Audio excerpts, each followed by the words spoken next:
తెలంగాణలో చూస్తున్నారు కదండి, తెలంగాణలో కాంగ్రెస్ హవా అయితే నడుస్తుంది. అయితే ఇక్కడ మళ్ళీ బై ఎలక్షన్స్ వచ్చే ఛాన్స్ ఉంది, మాగంటి గోపీనాథ్ చనిపోయారు కాబట్టి. సో మళ్ళీ బీఆర్ఎస్ వస్తుందా లేకపోతే కాంగ్రెస్ వస్తుంది? ఎందుకు కాంగ్రెస్ వస్తుంది? కాంగ్రెస్ మంచివాడు మంచోడు. ఎందుకు ఆటో వాళ్ళకి చాలా లుక్సాన్ వచ్చింది అని చెప్తున్నారు కదా? ఎందుకంటే ఇది పాత బండి తీసేస్తారు, కొత్త బండి ఇస్తారు కదా, అందుకనే తీసేశారు. కారోబార్ లేదా ఏం లేదా బండిలా.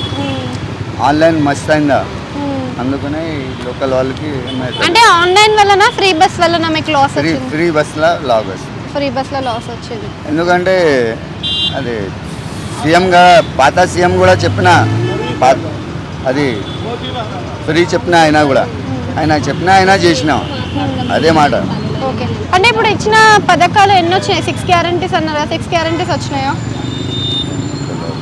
ఫ్రీ కరెంట్ అన్నాడు, 500 రూపీస్ గ్యాస్ అన్నాడు, అది ఏం రాలేదు. ఓకే, అంటే ఆటో వాళ్ళకి 12,000 ఇస్తా ఇయర్లీ అన్నాడు కదా, మంత్లీ 1000 లాగా, మరేమన్నా వచ్చాయా?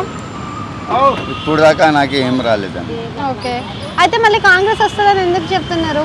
కాంగ్రెస్ రావాలి కంపల్సరీ. ఎందుకు? మళ్ళీ లాసే ఉంది కదా కాంగ్రెస్ లో. లాస్ ఉంటే పర్వాలేదమ్మా, కాంగ్రెస్ రావాలి. ఓకే, మరి బీఆర్ఎస్ మాగంటి గోపీనాథ్ 3 సార్లు గెలిచారు. మంచి వాళ్ళు ఉన్నారు, అయినా కూడా వెళ్ళిపోయినా కదా పాపం. ఓకే, సో అంటే అజారుద్దీన్ కూడా పోటీ చేసుకున్నారు కదా కాంగ్రెస్ నుంచి, మరి అవుతుందా? నవీన్ యాదవ్ వస్తుంది, కంపల్సరీ వస్తుంది.